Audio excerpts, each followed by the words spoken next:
नमस्कार, आप सभी का मेरे इस चैनल रोचक कथाएं में पुनः स्वागत है।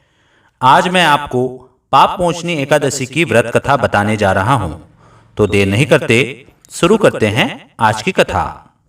पंचांग के अनुसार चैत्र माह के कृष्ण पक्ष की एकादशी तिथि को पापमोचनी एकादशी का व्रत रखा जाता है। इस दिन भगवान श्री हरि विष्णु की पूजा करते हैं और पापमोचनी एकादशी व्रत कथा का पाठ करते हैं। इस व्रत कथा के श्रवण या पाठ करने से समस्त पापों का नाश होता है और संकट दूर होते हैं। पापमोचनी एकादशी व्रत की कथा स्वयं ब्रह्मा जी ने नारद जी को सुनाई थी। तो आइए जानते हैं पापमोचनी एकादशी की व्रत कथा। एक बार युधिष्ठिर ने भगवान श्री कृष्ण से चैत्र माह के कृष्ण पक्ष की एकादशी के बारे में बताने को कहा। तब श्री कृष्ण ने कहा कि इस एकादशी को पापमोचनी एकादशी के नाम से जानते हैं। इस व्रत को करने से पाप का नाश होता है और संकट मिट जाते हैं। उन्होंने ब्रह्मा जी द्वारा नारद मुनि को सुनाई कथा के बारे में बताना शुरू किया, जो कुछ इस प्रकार से है। एक चैत्र रथ वन था जिसमें देवराज इंद्र अप्सराओं और देवताओं के साथ विचरण करते थे। एक बार च्यवन ऋषि के पुत्र मेधावी चैत्र रथ वन में तपस्या करने गए थे। वे भगवान शिव शंकर के भक्त थे। वे शिव जी की तपस्या करने लगे।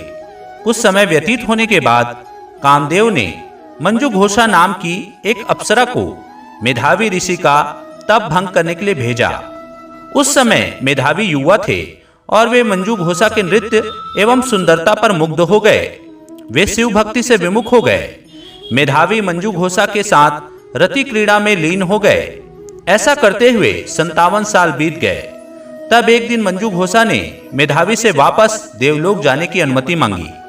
मंजू घोषा की वापसी की आज्ञा मांगने पर मेधावी को अपनी गलती का एहसास हुआ कि वे तो शिवजी की तपस्या से विमुख हो गए हैं। आत्मज्ञान होने के बाद उन्होंने मंजू घोषा को शिव भक्ति से विमुख करने का कारण माना। क्रोधित होकर उन्होंने मंजू घोषा को पिशाचिनी होने का श्राप दे दिया। तब मंजू घोषा डर से कांपने लगी। उसने क्षमा याचना करते हुए श्राप से मुक्ति का उपाय पूछा।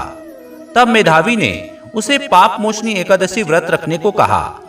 मंजू घोषा ने पापमोचनी एकादशी व्रत विधि विधान से किया, जिसके परिणाम स्वरूप उसके पाप मिट गए और वह श्राप से मुक्त होकर देवलोक चली गई। काम क्रीड़ा में लीन रहने के कारण मेधावी भी तेजहीन हो गए थे। तब उन्होंने भी पापमोचनी एकादशी व्रत रखा। व्रत के प्रभाव से मेधावी के भी पाप नष्ट हो गए। तो यह थी आज की व्रत कथा। आशा करता हूं आपको आज की वीडियो पसंद आई होगी तो मेरे वीडियो को लाइक कीजिए, चैनल को सब्सक्राइब कीजिए और इसे ज्यादा से ज्यादा शेयर कीजिए। धन्यवाद।